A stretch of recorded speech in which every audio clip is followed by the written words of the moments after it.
Promocional y publicitario. Este programa se transmite por XFM y Democracia AM. Mírelo en YouTube por Democracia TV. En Twitter somos Democracia S. 8,6. Señor Fiscal General de la República, reciba mi saludo de respeto y mi cordial bienvenida a nombre del equipo periodístico y de producción de la cadena Democracia. Muchísimas gracias por estar aquí, fiscal. Muchas gracias, señor Rosero, por la invitación. Lo hemos estado invitando frecuentemente, pero la agenda suya es complicadísima.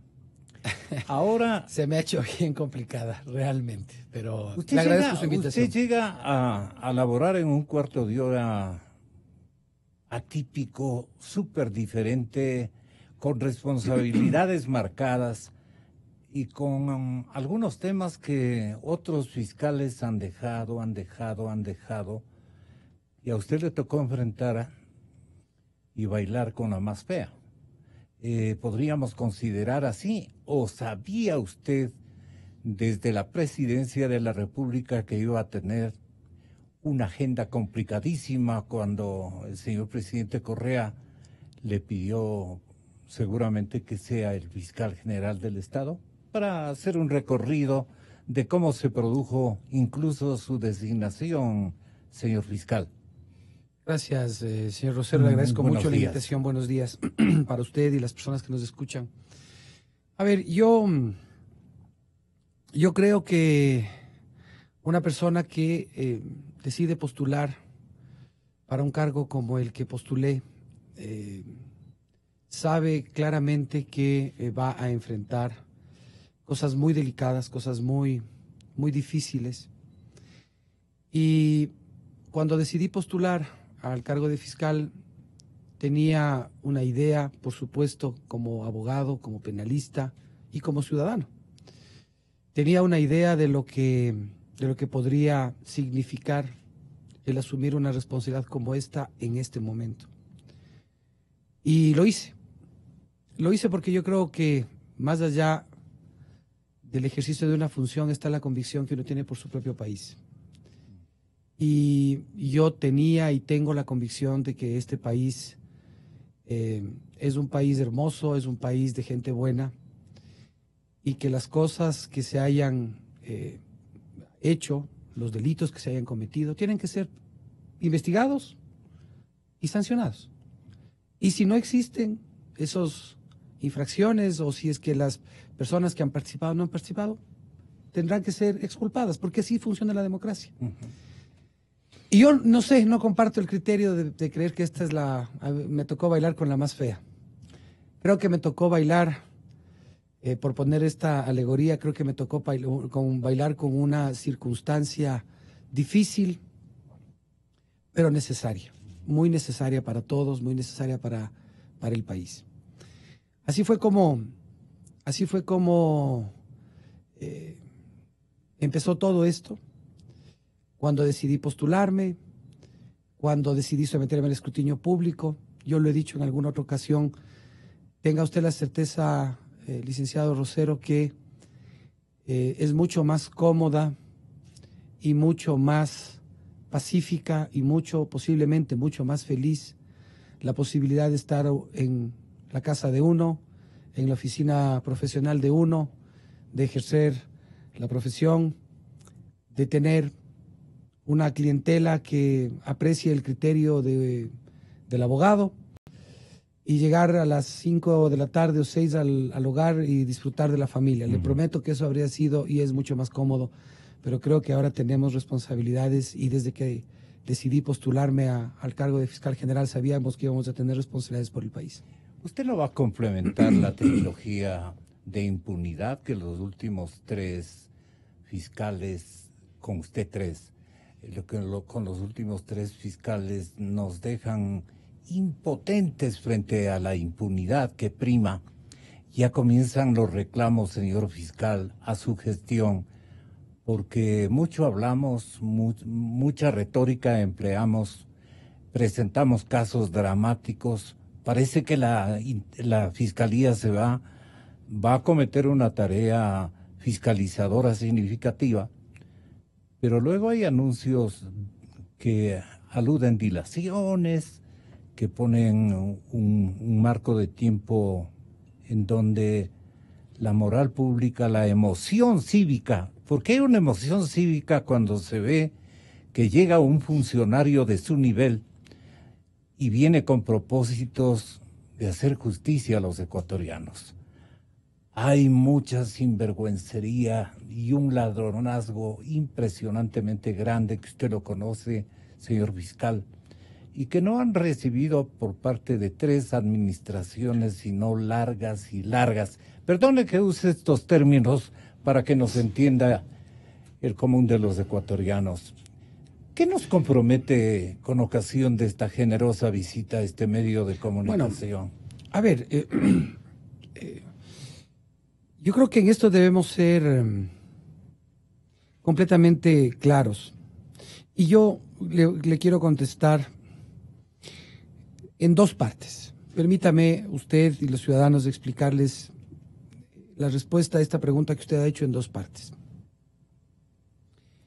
La primera parte, que tiene que ver con la inevitable, ¿por qué es inevitable? La inevitable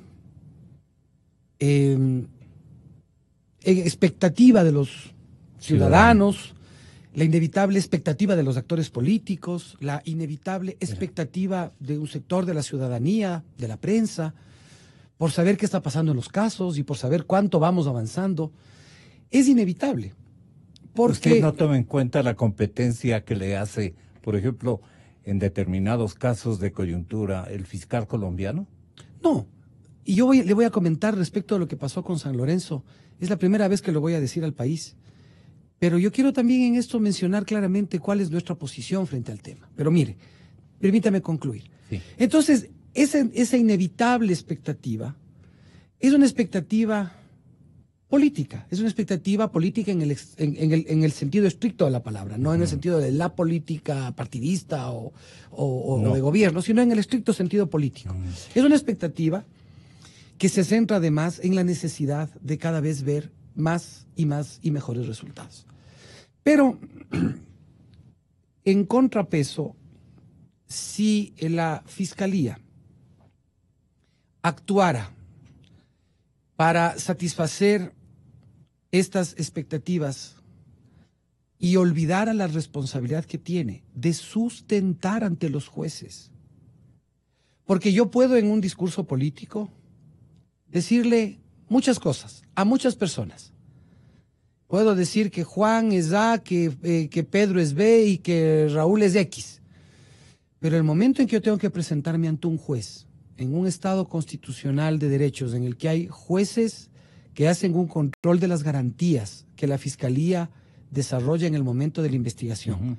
Cuando yo tengo que presentarme con el juez, ya no con lo que la opinión pública o el ciudadano común dice, sino con la prueba, con la evidencia, con el papel.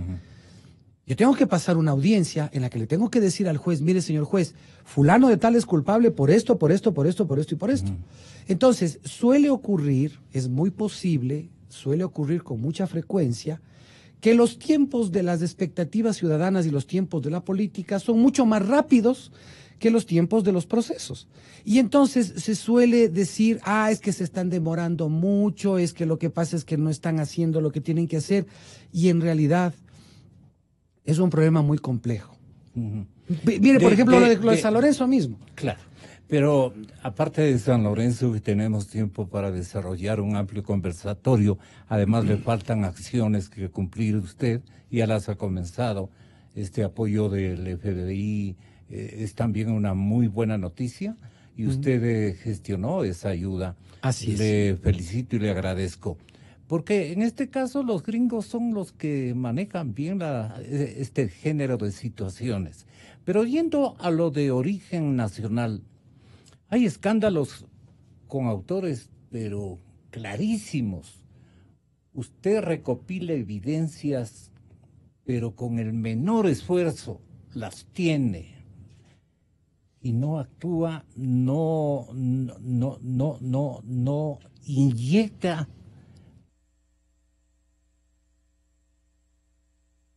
energía incluso de comprobación de los ilícitos, que ya los tiene listos, los tiene detectados, y se demora.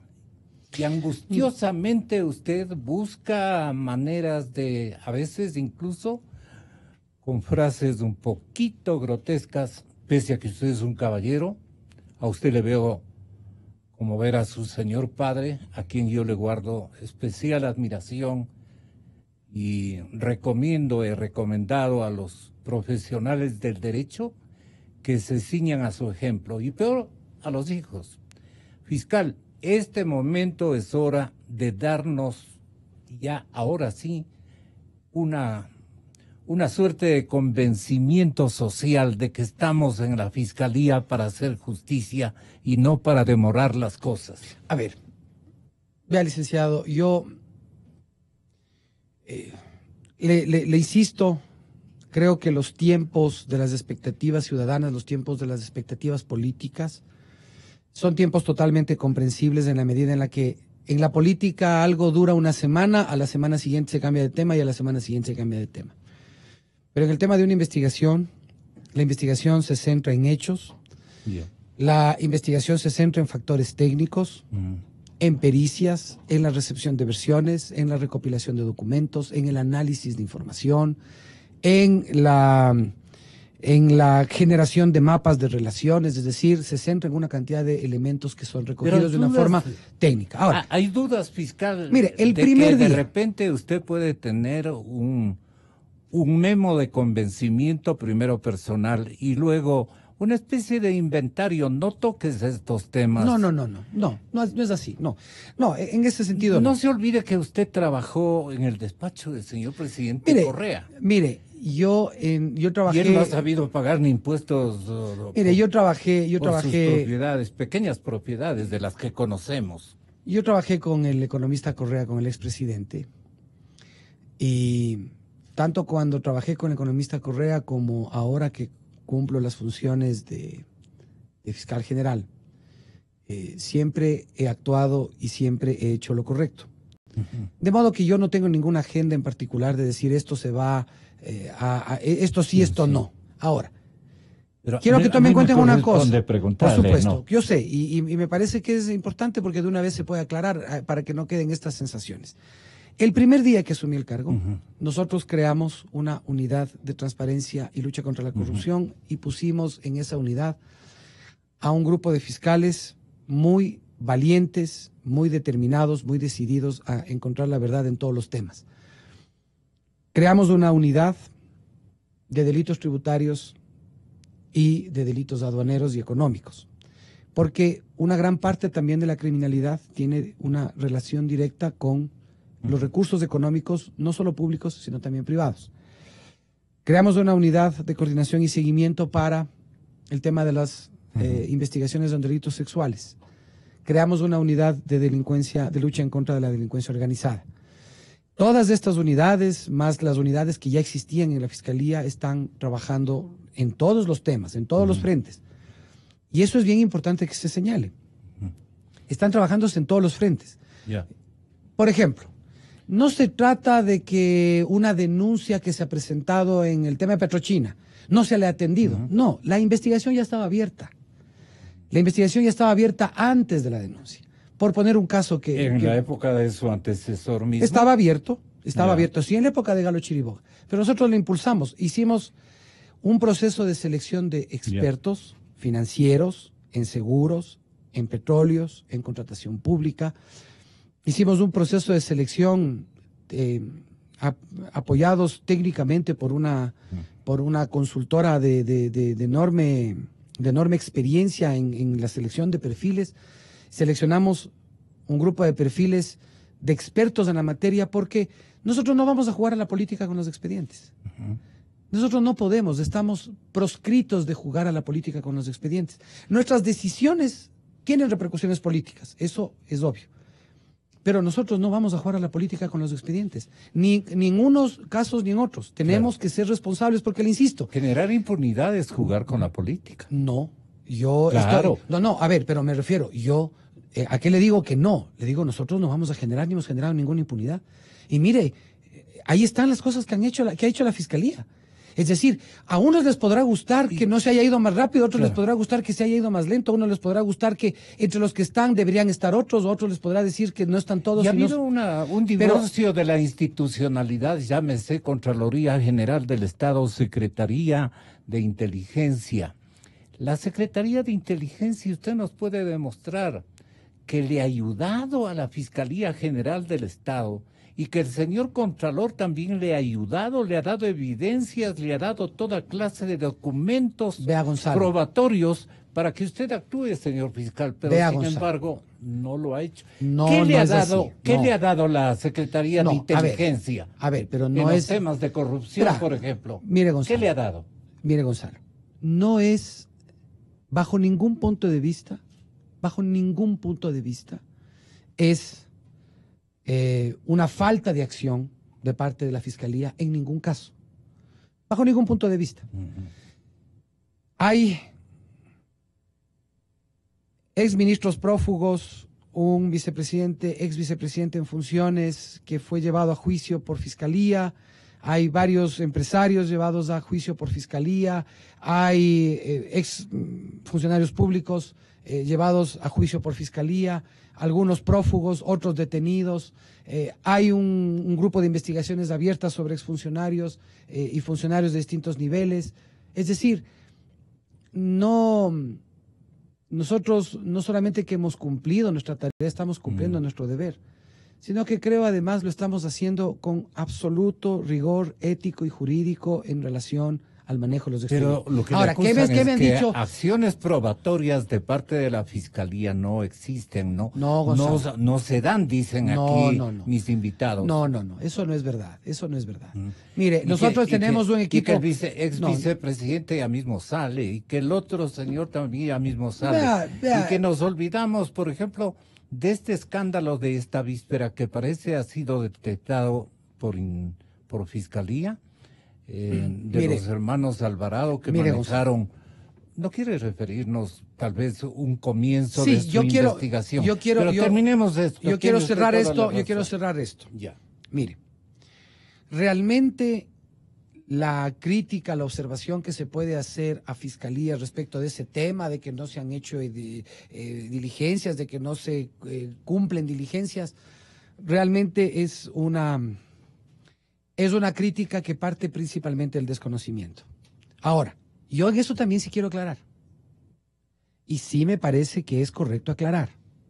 Mire, si nosotros estamos impedidos por ley por una parte, pero por otra, estamos impedidos éticamente de serlo.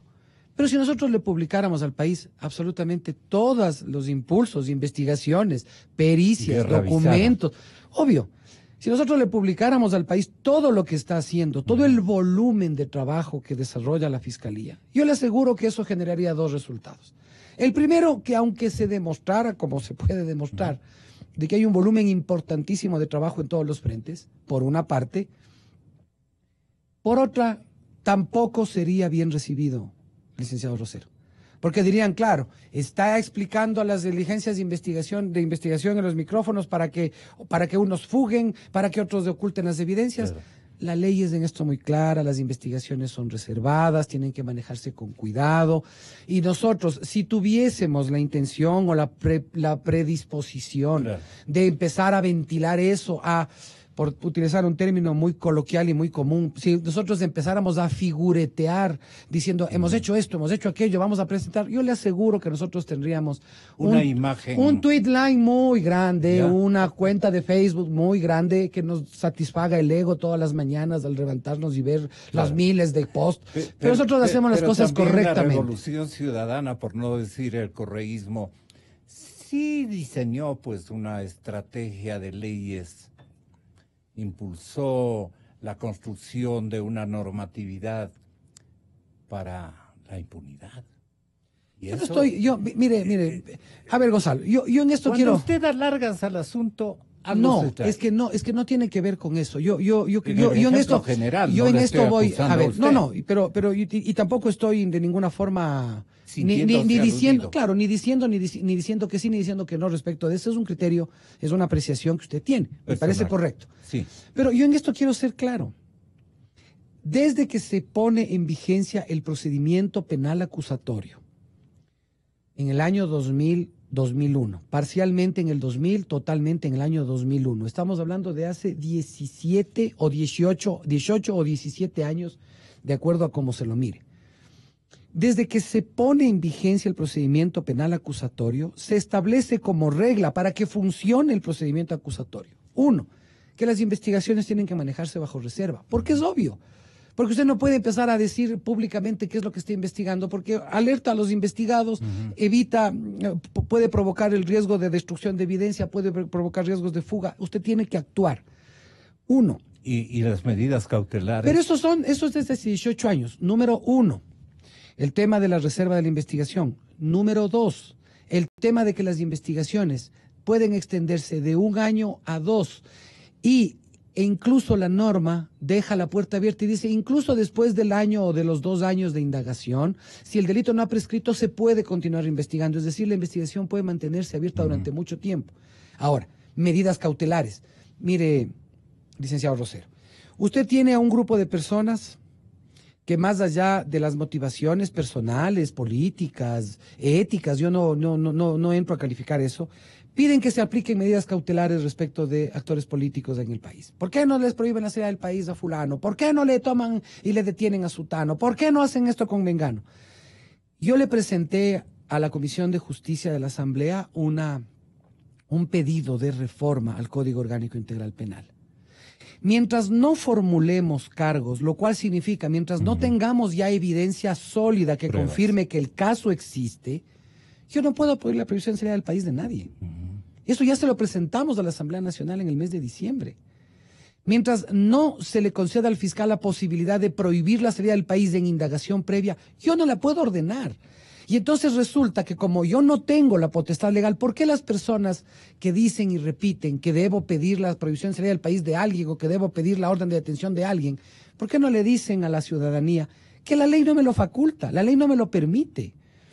Pero entonces, si yo voy a hacer política en los pasillos judiciales, es muy hermoso, licenciado Rosero, irse al pasillo de la Fiscalía, convocar a los medios de comunicación, presentar una petición diciendo que el fiscal le prohíba la salida del país al expresidente Correa. Hacen una rueda de prensa y dicen, hemos pedido al fiscal que le prohíba la salida del país al expresidente Correa. La ley no me lo faculta. La ley no me lo faculta. Y entonces, como la ley no me faculta eso, ¿qué sensación queda? Ah, no, pues. Ahí está el fiscal correísta que le está protegiendo pues al Correa. Pucha, si yo hubiera sido fiscal. No solo al Correa, sino claro, a los pues, altos colaboradores entonces, del ahí le están pues protegiendo. Claro. No es así, las cosas no son de esa manera. La gente tiene que comenzar a hablar con la verdad respecto de cómo funciona un proceso penal. El fiscal no es político. Si el fiscal se convierte en un fiscal político, le hacen un daño a la democracia. El fiscal es correísta. Vea, Gonzalo, yo lo dije en un momento, lo mantuve en un momento. Yo trabajé con el expresidente Correa. Y yo trabajé de una forma ética. Y lo hice... ¿Qué significa trabajar con Correa de una manera ética? Que yo cumplía unas funciones... De asesoría. De asesoramiento en algunos temas con él. De carácter legal te debieron. En parte legal, político en parte legal, en parte político, pero todo dentro de un margen ético, todo dentro de un margen del cumplimiento estricto de los principios, de los valores que me mueven a mí. Muy bien. Ahora, lo que nosotros hemos visto ahora, lo que nosotros hemos encontrado ahora, lo que nosotros hemos analizado ahora, son temas en los que difícilmente una persona puede llegar a conocer si no es parte de una determinada camarilla o de un determinado grupo. Pero yo le ratifico al país que más allá de las declaraciones o no, las acciones y los hechos son los que hablan por las personas. Yo he cumplido y voy a seguir cumpliendo mi deber. Y lo he cumplido no mirando ni la cuestión política, ni el nombre de uno, ni el nombre de otro. Porque desafortunadamente o afortunadamente yo lo tengo claro. Yo sé que voy a recibir y he recibido presiones de todos los lugares, de todos los lados, Gonzalo, de todos los lados. No se puede negar. Y yo no tengo, o sea, en mi conciencia no pesa el haber cedido a una presión de estas. ¿Y su contrarréplica en qué consiste? A estas presiones, digamos. Mi contrarréplica consiste en seguir haciendo lo que me corresponde hacer. Es decir, yo no he desviado ni voy a desviar el cumplimiento de mi deber por esas presiones. Porque además... ¿Qué nos compromete usted? Pueden pasar un escáner, Gonzalo. Pueden pasar un escáner por mi vida, pueden pasar un escáner por mi ser, pueden pasar un escáner por todos los lados. Van a encontrar que he sido un hombre honesto, que he sido un hombre trabajador, que he sido un hombre que ha vivido volcado a su universidad cuando era profesor, a su profesión. No me van a encontrar jamás en algo que me comprometa éticamente. Acto doloso, dice. Jamás. Entonces, en esas condiciones se vuelve una figura incómoda. Ya.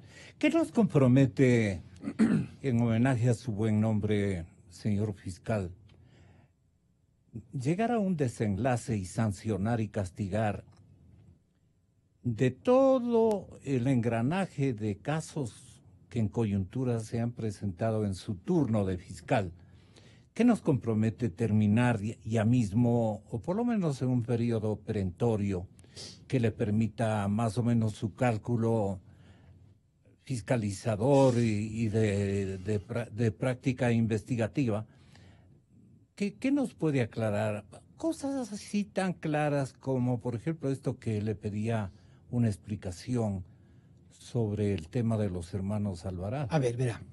¿Quién son los autores de este descubrimiento que para todo el mundo era público y notorio? A ver, mire, licenciado Rosero, a ver, número uno, ¿cuánto tiempo puede durar, cuánto tiempo puede tardar? ¿Puede ser un plazo perentorio o no el terminar estos temas? Es realmente difícil decirlo. Y yo le explico a la ciudadanía y a usted por qué. Nosotros arrancamos el año con un plan de investigación en la que identificamos 56 casos emblemáticos. 56 casos emblemáticos que componen. ¿Por qué les llama emblemáticos? Porque son casos de enorme interés, porque son casos además de los que se requiere una enorme capacidad técnica, equipos de apoyo especializados, porque son casos obviamente de conmoción social, las personas, la ciudadanía. ¿Usted se queja de sus investigadores? No, yo no me quejo de mis investigadores. Lo que yo digo es que siempre falta formación investigativa. No me refiero a eso. Yo creo. Falta actores más éticos, más yo creo que ahí entramos en un tema más bien estratégico. Ya. Es la fiscalía es una fiscalía que tiene una responsabilidad de investigación muy amplia. Ya. Pero no es una fiscalía totalmente autónoma en lo operativo y solvente. ¿Técnicamente solvente? Lo que nosotros hemos hecho es justamente tratar de fortalecer esas capacidades técnicas nuestras, pero nosotros siempre en este caso no somos una fiscalía del todo autónoma, porque dependemos de otros órganos. Por ejemplo, la Policía Judicial es del Ministerio del Interior. El Servicio Nacional de Medicina Legal y Ciencias Forenses está adscrito al Ministerio del Interior. La Secretaría de Inteligencia. La Secretaría de Inteligencia está adscrita al Ejecutivo. La Unidad de Análisis Por eso Financiero. Yo le hablaba del diseño correísta hecho de adrede para enredar las cosas y dilatar las circunstancias. La Unidad de Análisis Financiero también está anclada a la función ejecutiva. Entonces, cierro la idea anterior, cierro sobre eso. Entonces, arrancamos un plan de investigación con 56 casos emblemáticos. Pero de esos casos emblemáticos tenemos varias vertientes de potenciales casos de corrupción. Odebrecht, algunos ya con sentencia, otros con llamamiento a juicio, otros con etapa preparatoria de juicio, otros en instrucción, otros en indagación. Un grupo de casi 30 procesos en el tema de Odebrecht. Son casi 30 juicios. Tenemos la trama de Petroecuador, que comprende una trama igualmente de un número similar, casi 20 procesos abiertos, investigaciones abiertas. Algunas de esas investigaciones a lo largo del tiempo han ido conduciendo a sentencias, otras han ido cerrándose porque se veía que efectivamente lo que se acusaba en particular se había desvanecido. Tiene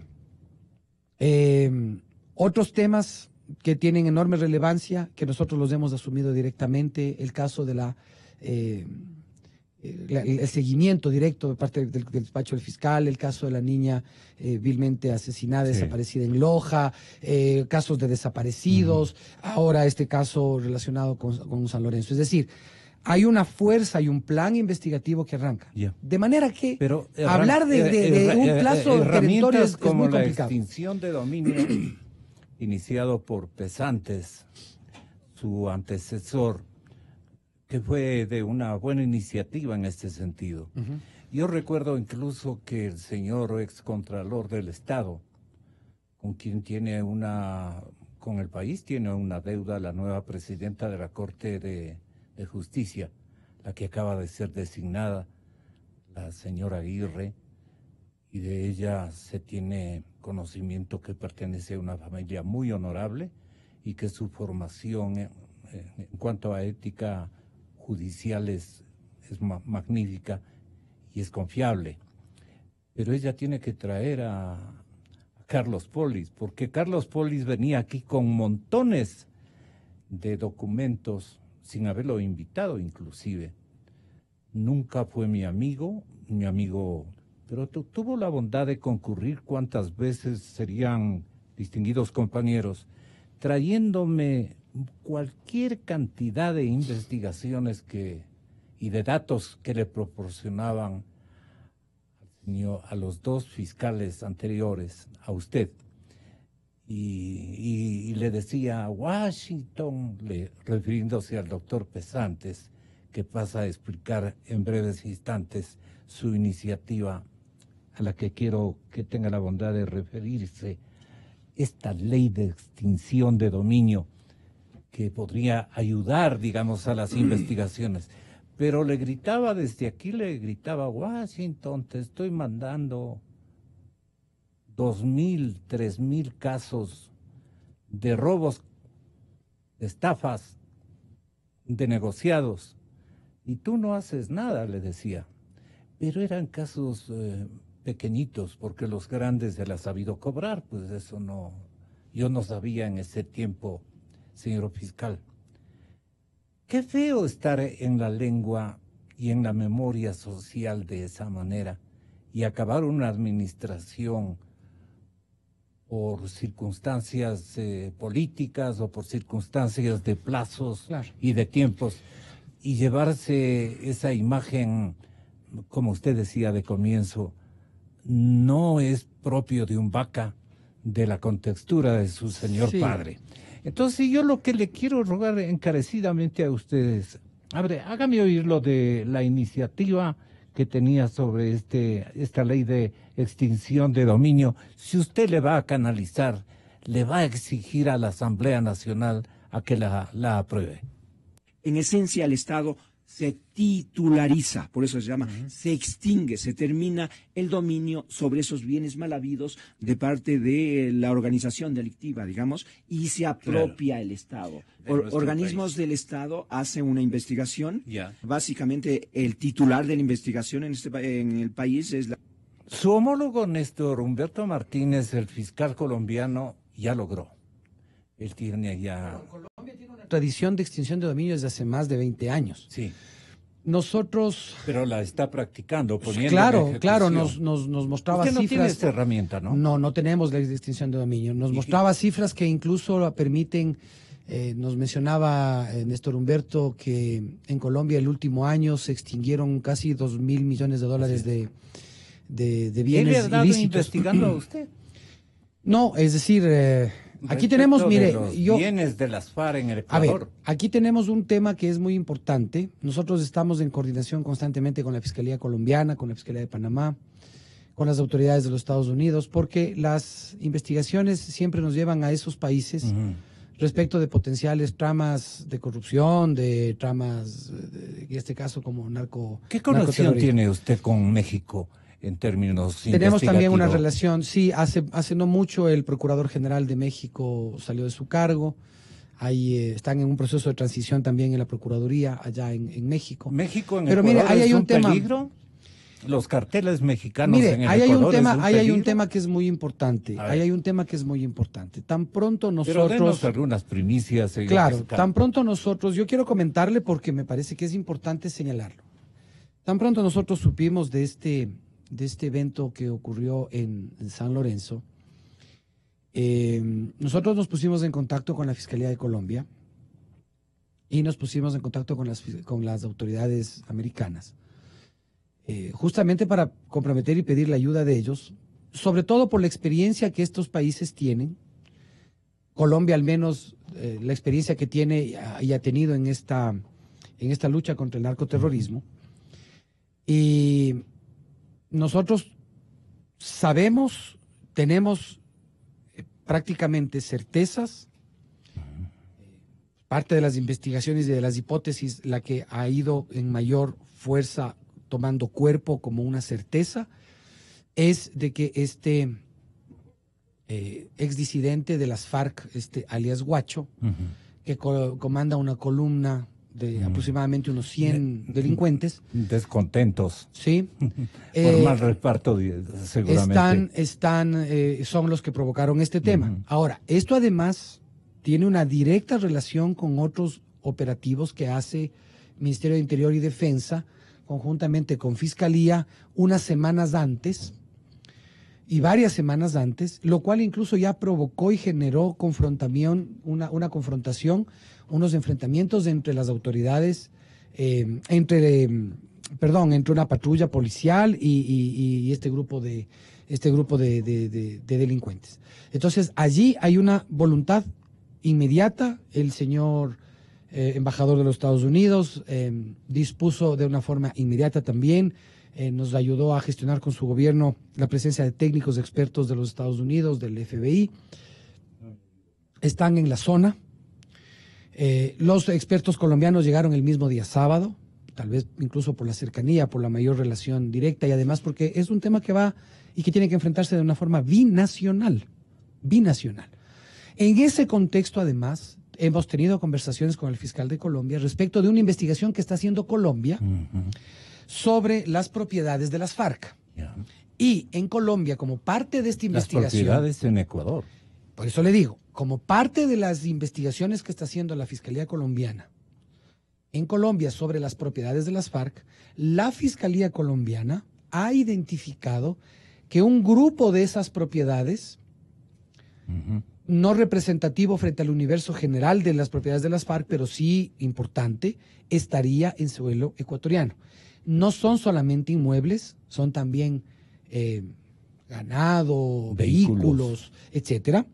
Entonces, a propósito de este encuentro regional que tuvimos el día de ayer y anteayer, el fiscal general de Colombia le informó al país por intermedio de este evento, le informó al Ecuador, porque es una investigación colombiana, yo tenía y tengo que guardar la correspondiente prudencia, incluso diplomática, de cooperación judicial, porque no es una investigación ecuatoriana, es una investigación colombiana. El señor fiscal de Colombia informó al país que entre las propiedades que potencialmente son de propiedad de las FARC están propiedades en territorio ecuatoriano. Ayer, al concluir el seminario, el evento internacional, el fiscal abandonó el país temprano, conversamos en la noche y en las próximas horas vamos a tener una reunión de trabajo. No sé si yo me desplazaré a Bogotá o algún equipo técnico mío viajará a Bogotá o algún equipo técnico de Fiscalía de Colombia vendrá a Ecuador, ya con los sustentos de la investigación, que insisto, es una investigación que se adelantó por la Fiscalía colombiana a propósito del proceso de paz. Y eso lo vamos a procesar, vamos nosotros también a analizarlo y vamos a procesarlo para ver si eventualmente se han cometido delitos, principalmente de lavado de activos, y que sobre la base de esos delitos de lavado de activos se pueda retirarlos. Y para eso, entre otras cosas, para eso necesitamos una restricción de dominio. Porque fíjese, licenciado Rosero, ¿qué tal si esos bienes están abandonados? ¿O qué tal si los nombres de las personas a los que constan en esos bienes, a nombre de esos bienes, no son personas que han fallecido, son personas con identidades falsas, son personas que no están ubicadas, ¿qué pasa con esos bienes? ¿Se van a podrir ahí? Ya son bienes que la Fiscalía colombiana ha detectado Ha y identificado. ha verificado de que son propiedad de las FARC. Son bienes identificados, son bienes identificados por la Fiscalía colombiana. Nosotros tenemos que hacer la parte ya que corresponde a la investigación en Ecuador. Sí. Es decir, confirmar y verificar a nombre de quiénes están, quiénes son, etcétera. Pero ¿qué pasa en la eventualidad? Y eso justifica una vez más el tema de la ley de extinción de dominio. ¿Qué pasa si en la eventualidad de que hagamos la investigación, esos bienes terminen resultando a nombre de personas que no tenían conocimiento de que prestan nombres?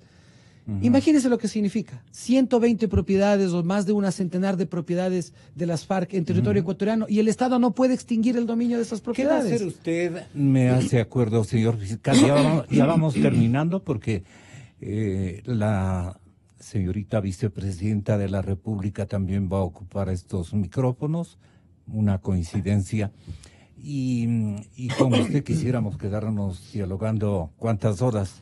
Habrá alguna otra oportunidad. Habrá alguna otra oportunidad. Gracias. Muchas gracias, señor fiscal. Pero lo que digo es, ¿no podrían hermanar procedimientos, normatividad, las fiscalías de Ecuador y Colombia para efectos de sacar un resultado indagatorio muy nutrido?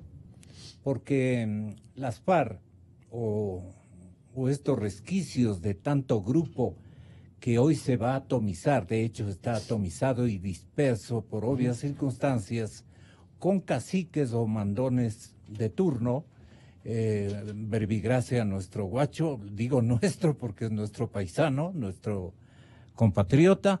¿No le parece a usted, fiscal, de que deberían mantener una actividad simultánea las dos fiscalías? A ver, es que, le insisto, tan pronto se produce el hecho, nosotros, como fiscalía, inmediatamente reaccionamos con quienes pueden y tienen, son los que somos pares, pero casa adentro también tuvimos varias conversaciones con funcionarios del gobierno, del ejecutivo, de las funciones del Estado, e inmediatamente asumimos esto como una responsabilidad de Estado. Ahora, ahí tenemos niveles de cooperación en distintos ámbitos. Hay una cooperación entre ministerios. ¿Qué experiencia se puede compartir? Ahora, mire, yo me refiero al tema de fiscalía. Nosotros estamos en un trabajo importantísimo con la Fiscalía de Colombia en varios temas, en varios frentes. Ha sido la Fiscalía de Colombia un gran apoyo en muchos temas, incluso en los temas de Odebrecht, en los cuales posiblemente podríamos haber compartido o podríamos compartir hipótesis investigativas los dos países.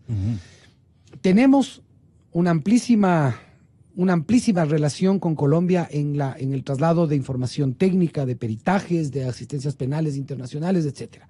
Y entonces, hay un nivel de cooperación en el ámbito judicial que estamos trabajándolo permanentemente con Colombia. Colombia empieza desde el norte, o sea, en nuestra frontera norte, pero desde el sur de Colombia empieza con más efectivos militares y policiales a presionar a estos grupos irregulares. Estos grupos irregulares empiezan a desplazarse hacia Ecuador. Los grupos del orden en Ecuador empiezan a presionar y se empieza también a cerrar el círculo hacia arriba para perseguirles a estos delincuentes. Se incautan más de 7 toneladas de precursores químicos, se incauta 1 tonelada de cocaína, se detiene al grupo operativo logístico más importante de Guacho. Hace pocos días en Ecuador se lo detiene, está detenido ya aquí en una cárcel de máxima seguridad. Esa persona está detenida, eso genera una reacción por la presión que está haciendo Colombia, por la presión que está haciendo Ecuador, y esta presión desemboca en este atentado. Ahora, hay también niveles de cooperación y de coordinación a nivel de ministerios del Interior, a nivel de ministerios de Defensa, a nivel de Fuerzas Armadas y a nivel de Policía. Para nosotros, esto es un tema, más que un tema de investigación penal, que es un tema de investigación penal, por supuesto, esto es un tema en el que tenemos que abordarlo como un asunto de Estado. No podemos permitir, licenciado Rosero, perder el Estado. no lo podemos permitir. Es decir, no podemos permitir que nuestras sociedades se conviertan en sociedades en las que el narcoterrorismo campee, en las que el narcoterrorismo permee a la autoridad pública, en la que el narcoterrorismo permee a las funciones del Estado. Tenemos que actuar y creo que esa es la voluntad unánime de todos quienes nos hemos reunido y comprometido al tema. Es la voluntad unánime de no permitir perder el Estado. La doctora Kenia Porcel, la fiscal panameña, ha dicho que Panamá no va a ser cueva ni guarida para que se oculten dineros producto de la corrupción. Allí los fiscales de Ecuador y de Colombia tienen que caerle Ya a hemos decir, estado varias veces, claro. Gonzalo, nosotros no hemos convertido al ejercicio de la Fiscalía en un ejercicio de exposición mediática y pública. Pero nosotros ya estuvimos en Panamá, nosotros personalmente trajimos algunas asistencias penales. Yo debo reconocer la doctora Kenia Porcel, fiscal de Panamá, Procuradora General de Panamá, como se denomina el cargo allá, ha sido extremadamente cordial y colaborativa con los pedidos de Fiscalía de Ecuador. Todos los casos, casi todos los casos de corrupción. Y es una operadora muy ética, ¿no? Muy ética, casi todos los casos tienen asistencias penales, respuestas de asistencias penales panameñas.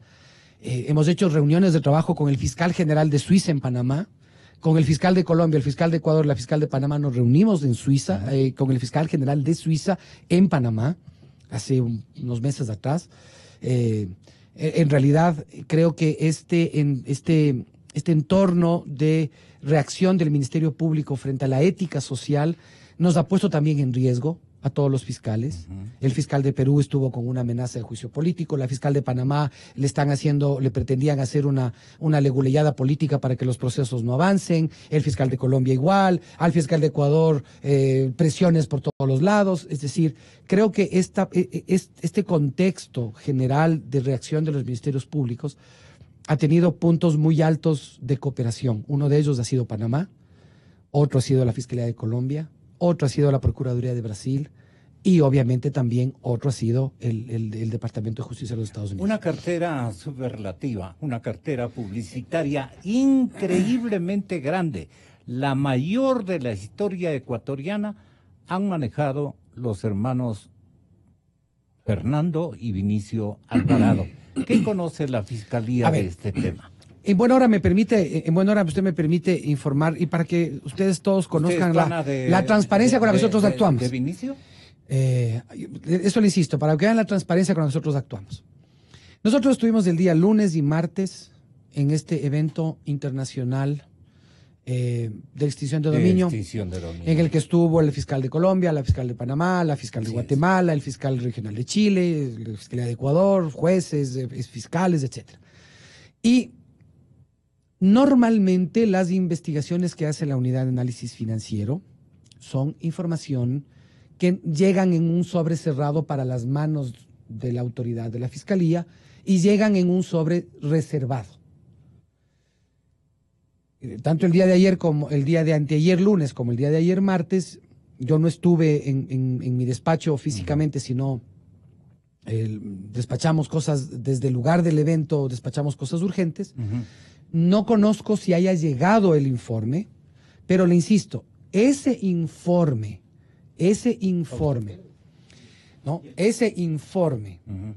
al que se ha hecho relación en una nota de prensa, yo no lo he conocido oficialmente.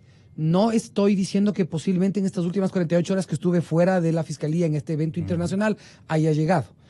Si es que ha llegado, corresponderá dársele el trámite que se les da a todos los trámites a todos estos reportes. Este reporte de Fausto Yepes de nuestra... El de Teleamazonas del día de ayer. Teleamazonas, sí, el día de ayer ya lo escuché. Los inusuales movimientos económicos de los zares de la comunicación de Rafael Correa motivaron una investigación de la Unidad de Análisis Financiero y Económico, con hallazgos inquietantes. La UAFE levantó información económica, societaria y familiar de los hermanos Vinicio y Fernando Alvarado Espinel entre 2010 y 2017, encontrando varias inconsistencias que han sido reportadas a Fiscalía. Se realizó, por ejemplo, un cruce de información entre la Unidad de Análisis Financiero, la Dirección Nacional de Registro de Datos Públicos, el Servicio de Rentas Internas, la Superintendencia de Compañías. Vinicio Alvarado Espinel es accionista y fundador de Creacional, una agencia de publicidad que hasta el 2006 era una empresa familiar con modestos ingresos. Alvarado no perdió tiempo. 10 días después de haber asumido sus funciones como secretario general de la administración, en enero del 2007, registró, según la UAFE, un aumento de capital de $28,000 a su empresa. A 2017, Creacional de Vinicio Alvarado registra ingresos superiores a los $155 millones en el sistema financiero nacional, según la UAFE. 2010, 2011 y 2012 fueron buenos años para esta empresa, pero duplicó sus ingresos a $20 millones en 2013, 23 millones en 2014 y similares ingresos para 2015, 2016 y 2017. Cuantitativamente es una inversión, como le decía, señor fiscal, bastante grande, bastante grande. Ahora, ocurre, y vale la pena que usted se digne a investigar, hay empresas adicionales con las que ha trabajado con mayor ímpetu cuantitativo y de confianza, los dos funcionarios. Y el señor presidente Correa, por su forma de ser, la liquidez que siempre existió y una especie de preferencia publicitaria propia de un populista, porque no estoy ofendiéndole al decirle que es un actor populista, el expresidente Correa le gustaba mantener un nivel de propagandístico impresionante y con eso ganó cualquier cantidad de eventos electorales. Y los hermanos Alvarado, le convencieron al presidente de que había que gastar y mucho. Pero esto que está informando el compañero Fausto Yepes es mínimo a lo que usted va a descubrir si en realidad Fiscalía se pone a investigar quiénes hacían o cumplían funciones en otro tipo de empresas hermanadas con este propósito de perjudicar al Estado, a título de que hacían determinados trabajos de investigación, de marketing, de todas estas tareas que abonan en beneficio de la imagen del presidente Correa, que concurría a estas mesas de trabajo reiteradamente. Yo no le quiero dar apellidos, yo los conozco, pero si usted me convoca a algún momento a que yo le dé algunos datos, yo estoy presto, porque fueron círculos empresariales publicitarios que gozaron prácticamente de muchísimo apoyo gubernamental para las tareas propagandísticas del régimen de Correa. Mire, licenciado Rosero, yo voy a seguir haciendo lo correcto. Voy a seguir haciendo lo correcto significa voy a continuar en las investigaciones de los hechos, en contrastar la información, en conceder el derecho de la defensa, porque todos tienen también derecho a defenderse, a dar sus explicaciones. Y yo voy a investigar, como le insisto, respecto de este informe que se cita en esta nota de prensa del día de ayer en la noche de Teleamazonas, voy a investigarlo. Pero también hay una segunda parte que tiene que también tomarse en consideración. Y es que las investigaciones como tal no pueden estar supeditadas al escándalo mediático. Yo le planteo lo siguiente como una preocupación conceptual. Sale este reportaje sobre la base de un documento que normalmente es un documento reservado, que se entrega de manera reservada, incluso en un sobre cerrado. Sale esta información revelando información reservada. ¿Cuál sería la reacción natural, obvia, normal de un potencial delincuente, de un potencial transgresor de la ley, que se entera por los medios de comunicación que está siendo investigado? No me refiero en particular a este caso, sino en general, conceptualmente. Si usted sabe que le están investigando, ¿cuál es la reacción natural de una persona que ha quebrantado la ley? Ocultar la evidencia, pues. Fugar. Eso es lo que se... Entonces, ¿qué es lo que se provoca? El escándalo dura 24, 48, 72, una semana, 2. El escándalo. Y la investigación que tiene que durar 1 año, 2 años, que tiene que recabar informes financieros, registros societarios, movimientos de cuentas, recibir versiones, ver las vinculaciones de empresas con otras empresas, análisis técnicos, análisis financieros, pedir asistencias penales por si acaso hay dinero fuera del país. Toda esa investigación que toma tanto tiempo, que no es un escándalo de un día ni de una noche. Pero hay herramientas como las medidas cautelares. ¿Pero qué medidas cautelares? Pero a ver, aplicarlas cuando tengan ya los elementos. Pero por eso, pero hasta que eso ocurra, vamos a suponer que uno le imprime toda la velocidad del mundo. No va a durar menos de 2, 3, 4, 5, 6 meses. Fiscal, usted no sabe de qué se trata. Es que esto le digo, no lo conozco, pero veo una nota de Teleamazonas de la noche de ayer. Sí. No la vi, sino más bien parte de mi equipo de despacho me la notifica, me dice, hay esta noticia que ha salido. Entonces, yo, lo de siempre, bueno, si es que ha llegado el informe, en estas últimas horas que estuvimos fuera del despacho, lo abriremos y abriremos la investigación que corresponde abrirse para que se aclare absolutamente todo o se confirme si es que hay algún movimiento inusual o injustificado. Pero a mí me preocupa lo otro también. Es decir, también sí me preocupa de que en tanto el escándalo, como le digo, dura 24, 48, 72 horas, 1 semana, 2 semanas, y la investigación no va a durar 24, 48, 72. El escándalo mediático. El mediático, me refiero. El ruido mediático. A ver, cuidado responsablemente. Pero no le da un tratamiento de ruido, porque hay evidencias. A ver, yo no las he visto, licenciado Rosero. Y el informe que presenta la Unidad de Análisis Financiero normalmente suele ser como el informe que presenta la Contraloría. Un elemento de indicio sobre el cual se hace una investigación. No es necesariamente ya una cuestión final y definitiva. Pero ojo, perfecto. Hay movimientos inusuales injustificados, hay movimientos que puedan aparecer de que se ha cometido una infracción. Perfecto, se investiga. Pero investigar un tema financiero no es lo mismo que investigar un robo, un homicidio, que tiene también sus niveles de complejidad. Un tema financiero es un tema muy delicado.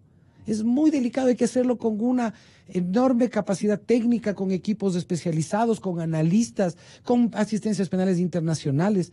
Entonces, a mí sí me dejó un poco... Hay que investigarlo bien. Mire, y hay que investigarlo bien, ¿sabe por qué, licenciado Rosero?